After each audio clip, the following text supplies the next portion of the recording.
Hello बच्चों, कैसे हो आप लोग। तो आज हम पढ़ने वाले हैं बहुत ही इंपॉर्टेंट टॉपिक जिसका नाम है पीएन संधि।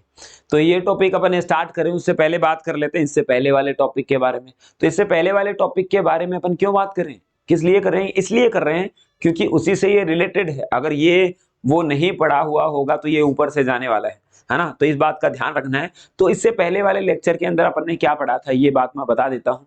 तो इससे पहले वाले लेक्चर के अंदर अपन ने पढ़ लिया था कि भाई पी प्रकार के अर्धचालक क्या होते हैं और एन प्रकार के अर्धचालक क्या होते हैं। ठीक है, उनकी विशेषताएं अपन ने पढ़ ली थी और ऊर्जा बैंड के सिद्धांत पर उन दोनों की व्याख्या कर ली थी। किसके सिद्धांत पे किया था? ऊर्जा बैंड के सिद्धांत पे अपन ने देख लिया था कि भाई पी प्रकार के अर्धचालक तो ये अर्धचालक हैं और एन प्रकार के अर्धचालक ये हैं। ठीक है बात। अब हम पढ़ रहे हैं पी एन संधि। ठीक है, स्टार्ट कर देते हैं, बहुत ही इंपॉर्टेंट है ये।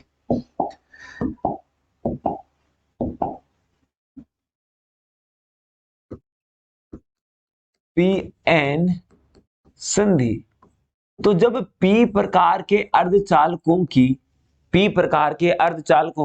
एन प्रकार के अर्धचालकों से संधि करवा दी जाए, पी प्रकार के अर्धचालकों की एन प्रकार के अर्धचालकों से संधि करवा दी जाए तो इस प्रकार से एक युक्ति जो बनेगी उसको अपन क्या बोलेंगे? पी एन संधि। क्या बोलेंगे? पी एन संधि। या फिर मैं ऐसे बोलता हूं कि जब पी प्रकार के अर्धचालकों को एन प्रकार के अर्धचालकों से मिला दिया जाए तो इस प्रकार से जो बनी युक्ति है वो क्या कहलाती है? पी एन संधि कहलाती है। तो चलिए देखते हैं कि भाई ये है आपके पास में, मान लिया कि पी प्रकार का अर्धचालक है, ये यहां पर ने ले लिया पी प्रकार का अर्धचालक। ठीक है, यहां पे मैं ले लेता हूं एन प्रकार का अर्धचालक, ये मैंने ले लिया एन प्रकार का अर्धचालक। तो ये तो कितना है? P है और ये कितना है? N है। इन दोनों को मैंने मिला दिया है और ये क्या बन गया है? पीएन संधि बन गई। क्या बन गया है? पीएन संधि। अब इसकी खास बात क्या होती है, क्यों अपन उपयोग में लेते हैं वो भी अपन देखते हैं। भाई इनकी खास बात क्या है कि भाई जब इनमें से इस साइड में धारा प्रवाहित हो रही है तो वो अपने में से धारा प्रवाहित होने दे रहे हैं। क्या करने दे रहे हैं? धारा प्रवाहित होने दे रहे हैं। धारा को अपने में से प्रवाहित होने दे रहे हैं। लेकिन जब बात आती है इधर से धारा प्रवाहित करने की तो वो अपने में से धारा को प्रवाहित नहीं होने देते। सोचो, देखो क्या बोल रहा है कि भाई जब इस दिशा से धारा प्रवाहित होगी ना तो मैं धारा को प्रवाहित होने दूंगा, लेकिन जब विपरीत दिशा में धारा गई तो उसको प्रवाहित नहीं होने दूंगा। तो सोचो कि कितना इंपॉर्टेंट है। इस चीज को यूज करके अपन कितनी चीजें बना सकते हैं। आ रही है ना बात समझ में? इस चीज को यूज करके भाई एक बार जो अंदर गया वो वापस नहीं आएगा, इधर गया तो इस साइड से नहीं आएगा, उल्टा ही करना पड़ेगा उसको वापस भेजने के लिए। तो ये बहुत इंपॉर्टेंट बात थी, तो इसी का उपयोग अपन करते हैं, इसीलिए अपन इसका पीएन संधि का उपयोग करते हैं। ठीक है, अब होता क्या है पीएन संधि के अंदर, पीएन संधि की कार्यविधि क्या है उसको अपन जरा समझ लेते हैं, है ना, तनिक समझ लेते हैं इसको। पीएन संधि की कार्यविधि बहुत इंपॉर्टेंट है भाई, देखना, बहुत गौर से देखना, गौर से समझने वाली चीज है ये। पीएन संधि की कार्यविधि।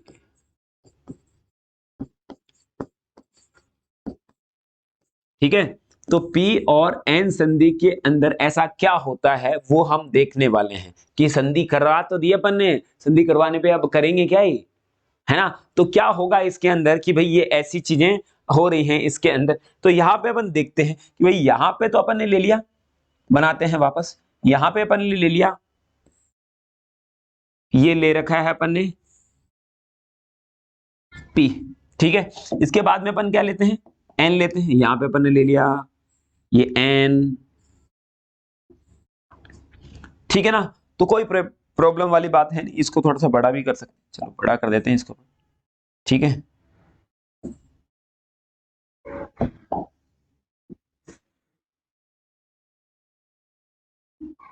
तो यहां तो आया P और यहां आ गया N। तो अब जो P है उसके अंदर तो अपन ने पढ़ा है कि P प्रकार के जो अर्धचालक है ना उसके अंदर तो क्या होता है, एक तो होता है स्थिर ऋणात्मक आवेश। क्या होता है? स्थिर ऋणात्मक आवेश। तो मैं यहां पे रख देता हूं स्थिर ऋणात्मक आवेश, ये रहा स्थिर ऋणात्मक आवेश, यहां पे है स्थिर ऋणात्मक आवेश।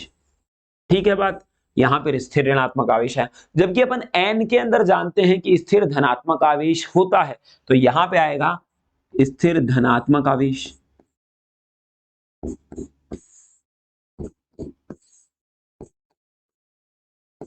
ठीक है ना। ये एक तो स्थिर ऋणात्मक आवेश होता है, एक स्थिर धनात्मक आवेश होता है। ये कहां पता चला है?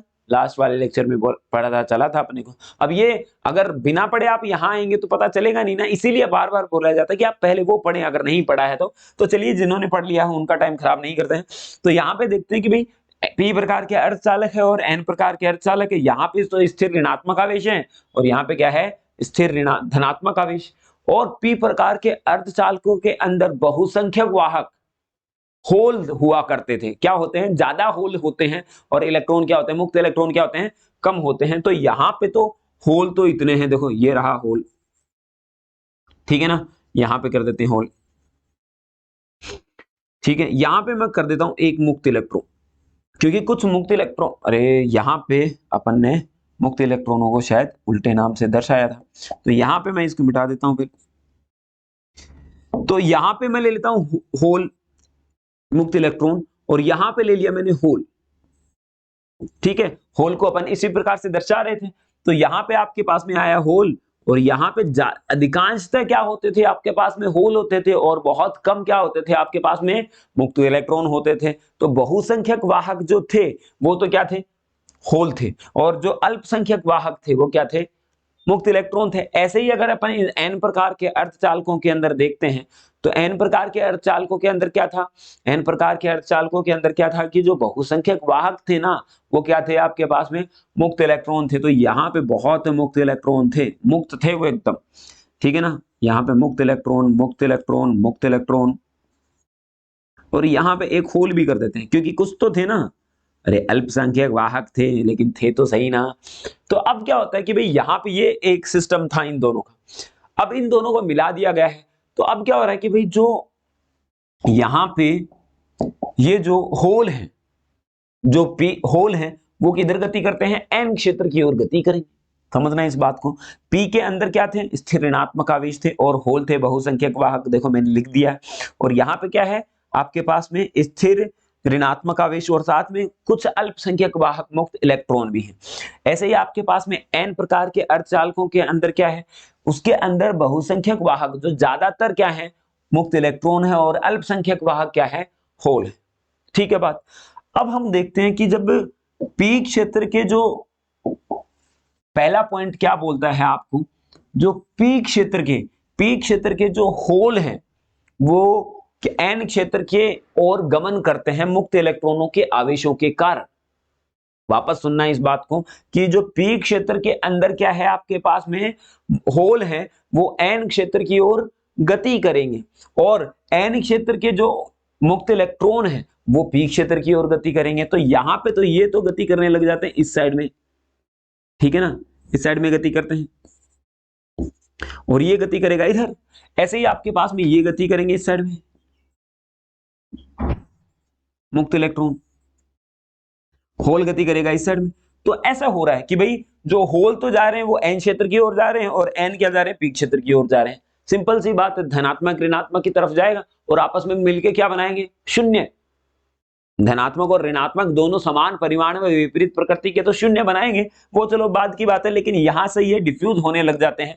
तो इसके कारण जो पी क्षेत्र के जो होल हैं वो गमन करते हैं एन क्षेत्र की ओर, एन क्षेत्र के जो होल हैं वो गमन करते हैं पी क्षेत्र की ओर। तो उसके अंदर क्या होता है? एक धारा उत्पन्न होगी। आप खुद सोचें, जब आवेश गति करने लग जाए एक निश्चित दिशा में, तो धारा तो उत्पन्न होना लाजमी है। तो यहां पे क्या होगा? एक धारा उत्पन्न होती है, धारा उत्पन्न होती है जिसको नाम दिया जाता है विसरण धारा। विसरण धारा, ठीक है, जिसकी दिशा जो होती है पी से एन की ओर होती है। जिसकी दिशा किधर है? पी से एन की ओर, इस दिशा में ये प्रवाहित हो रहा है। बात क्लियर? मेरी बात समझ में आई ना? तो P के जो होल हैं वो N की ओर गति करते हैं, और N के जो होल हैं, N के जो मुक्त इलेक्ट्रॉन वो P की ओर गति करेंगे, जिसकी वजह से एक धारा उत्पन्न होगी, जिसको अपन क्या बोलते हैं? विसरण धारा कहते हैं। कौन सी धारा कहते हैं? विसरण धारा कहते हैं, जिसकी दिशा होने वाली है P से N की ओर। और यहाँ पे एक विद्युत क्षेत्र भी उत्पन्न हो जाएगा, जिसकी दिशा किधर है? P से N की ओर है।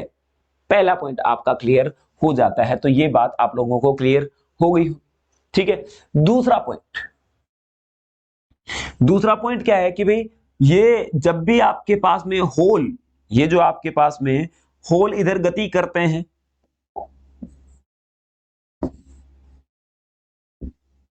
जब भी आपके पास में ये होल इधर गति कर रहे हैं तो अपने साथ में स्थिर ऋणात्मक आवेश को भी ले जाते हैं। जो पी क्षेत्र के जो होल हैं वो क्या कर रहे हैं, अपने साथ में स्थिर ऋणात्मक आवेश को भी लेकर चले जाएंगे। तो स्थिर ऋणात्मक आवेश पहुंच जाएगा यहां, स्थिर ऋणात्मक आवेश पहुंच जाएगा यहां, होल चले जाएंगे उधर जो कि शून्य बन जाएंगे।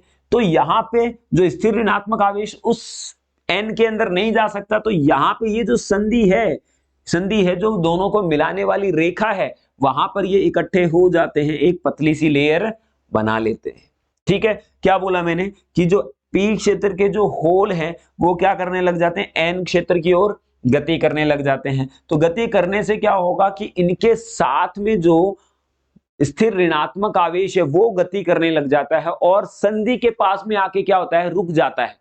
ठीक है, तो संधि के पास में आके रुकेगा तो एक पतली सी लेयर बना लेगा। ठीक है बात। इसी प्रकार से जब अपन बात करते हैं जो एन क्षेत्र के मुक्त इलेक्ट्रॉन है, किसके मुक्त इलेक्ट्रॉन है, एन क्षेत्र में जो उपस्थित मुक्त इलेक्ट्रॉन है वो गति करेंगे किधर, पी क्षेत्र की ओर गति करेंगे। तो पी क्षेत्र की ओर अगर गति करेंगे तो अपने साथ में धनात्मक आवेश को भी लेकर चले जाते हैं। उसी प्रकार जैसा कि इसमें हो रहा था, तो मुक्त इलेक्ट्रॉन इधर गए तो धनात्मक आवेश को लेके चले जाते हैं और ये जो मुक्त इलेक्ट्रॉन तो पार चले जाते हैं, लेकिन धनात्मक आवेश कहां आ जाएगा, यहां पे परत पर आ जाएगा, इस जगह पर आ जाएगा, जो कि एक पतली परत का निर्माण करेगा, संधि पर आ जाएगा। अब ये एक दोनों को मिलाने के बाद में ना एक परत बन गई है। क्या बन गई है, एक परत बन गई है और इस परत को नाम दिया जाता है अवक्षय परत। अवक्षय परत जिसकी मोटाई होती है 10 की घात माइनस का 6 मीटर की कोटि की। कितनी मोटाई होती है इसकी, 10 की घात माइनस का 6 मीटर की कोटि की इसकी मोटाई होती है। वापस सुने, जब पी क्षेत्र के जो होल हैं वो एन क्षेत्र की ओर गति करते हैं तो अपने साथ में स्थिर ऋणात्मक आवेश को लेके जाते हैं जो कि संधि पर जाकर टिकते हैं, है ना। ऐसे ही आपके पास में क्या होता है कि एन क्षेत्र के अंदर जो मुक्त इलेक्ट्रॉन हुए हैं ना, वो कहां जाके टिकते हैं, वहां वो इलेक्ट्रॉन पी क्षेत्र की ओर गति करते हैं तो वहां पर जो उपस्थित धनात्मक आवेश है, स्थिर धनात्मक आवेश, वो कहां के जाके टिकता है, वहां पर टिकता है संधि पर। तो ये दोनों क्या करते हैं, एक गुपचुप एक पतली सी परत बना लेते हैं और उस परत को बोल दिया जाता है अवक्षय परत, जिसकी मोटाई है 10 की घात माइनस का 6 मीटर की कोटि की। आई बात समझ, बहुत पतली होती है। तो यहां पे दूसरा पॉइंट आया आपके पास में अवक्षय परत। क्लियर है ना, हाँ क्लियर करते जाएं, एक एक चीज क्लियर होनी चाहिए आपकी। तीसरा पॉइंट है ना, तो तीसरा पॉइंट क्या बोलता है आपको, तीसरा पॉइंट आपको यह बता रहा है कि अवक्षय परत, हम जानते हैं कि भाई यहां पे पहले तो अपन ने ये पढ़ा है कि भाई यहां पे जो धारा प्रवाहित हो रही है ना पी से एन की ओर, जो है ना, वो तो कौन सी धारा है, विसरण धारा है। कौन सी धारा है, विसरण धारा है। लेकिन जो पी क्षेत्र है, यहां पे जो पी क्षेत्र है क्या है, पी क्षेत्र के अंदर देखो धनात्मक और ऋणात्मक की एक पतली सी परत है। तो धनात्मक भी है और ऋणात्मक भी है। क्या है, धनात्मक भी है और ऋणात्मक भी है। अगर धनात्मक और ऋणात्मक है तो इसके अंदर एक विद्युत क्षेत्र उत्पन्न होना होगा ना, इसके अंदर क्या होगा, एक विद्युत क्षेत्र उत्पन्न होगा।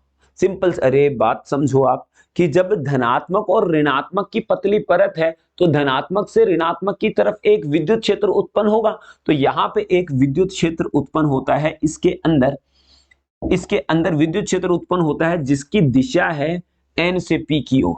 देखो बाहर जो अपन ने जो पूरा जो ऊपर वाला विद्युत क्षेत्र लिया वो पी से एन की ओर था, लेकिन एक अंदर जो अवक्षय परत के अंदर जो विद्युत क्षेत्र उत्पन्न हो रहा है वो विपरीत दिशा में हो रहा है, जो कि बाहरी विद्युत क्षेत्र को रोक रहा है, बाहरी विद्युत क्षेत्र के विरुद्ध है। जो बाहरी विद्युत क्षेत्र तो अपन नहीं बोल सकते, हमें बोलना पड़ेगा कि जो विसरण विद्युत क्षेत्र या फिर विसरण धारा के विरुद्ध अपने पास में क्या होता है, एक विद्युत क्षेत्र उत्पन्न होता है जो कि विसरण धारा को रोकता है और इसी को बोला जाता है अवरोधी विद्युत क्षेत्र। क्या बोला जाता है, अवरोधी विद्युत क्षेत्र। अवरोधी विद्युत क्षेत्र। क्या बताया, रिपीट कर रहे हैं, अवक्षय परत के अंदर धनात्मक व ऋणात्मक होने के कारण, अवक्षय परत के अंदर धनात्मक व ऋणात्मक होने के कारण धनात्मक से ऋणात्मक की ओर एक क्या बन जाती है, विद्युत क्षेत्र उत्पन्न हो जाता है, जो कि विसरण धारा का क्या करता है, विरोध करता है। किसका विरोध करता है, विसरण धारा का विरोध करता है। तो यह कहलाता है आपके पास में अवरोधी विद्युत क्षेत्र। बात समझ में आ रही है? ठीक है, ये हो गया अवरोधी विद्युत क्षेत्र। अब चौथा पॉइंट, ठीक है, अवरोधी विद्युत क्षेत्र हो गया, तो अवरोधी विद्युत क्षेत्र हो गया तो एक विभव भी तो उत्पन्न होगा, जो कि अरे अगर आपके पास में विद्युत क्षेत्र उत्पन्न हुआ है तो विद्युत विभव भी तो उत्पन्न होगा। अरे अगर कर्ण आया है तो अर्जुन भी तो आएगा ही ना। तो विद्युत क्षेत्र जहां पे भी, अधिकांश बिंदुओं पर ऐसा होता है कि जहां पे विद्युत क्षेत्र होता है वहां पर विद्युत विभव होता है। परंतु परंतु एक दो पॉइंट होते हैं, जैसे कि ऐसा बोला जाता है, एक गोला होता है, कोई भी गोला है, चालक गोला है, उसके अंदर विद्युत क्षेत्र तो शून्य होता है लेकिन विभव होता है उसके अंदर, है ना। वहां पे अगर केस छोड़ा जाए तो जब भी बाकी सभी जगह पर क्या होता है, जहां पे विद्युत क्षेत्र होता है वहां पे क्या होता है, आपके पास में विभव भी होता है, ये बात तय है। तो यहाँ पे आपके पास में क्या है, विद्युत क्षेत्र उत्पन्न हुआ है तो वहां पे क्या होगा, विद्युत विभव भी होगा, जो कि क्या करेगा, विसरण धारा को रोकेगा। इसको बोलेंगे अवरोधी विद्युत विभव, अवरोधी विद्युत विभव। अब इसको रोधिका भी बोला जाता है, रोधिका, नॉट राधिका, रोधिका। ठीक है, तो यहां पे आया बात, अरे एक बार वो फेमस हुआ था ना, ऐसे ही नाम हो गया था बबीता बबीता करके, है ना, ऐसे ही, इसको मत फेमस करना। तो यहाँ पे आपके पास में अवरोधी विद्युत विभव है, यहाँ पे रोधिका विद्युत विभव, रोधिका। ठीक है, तो यहां पे रोधिका नाम निकल जाता है। अब अगला पॉइंट, पांचवा।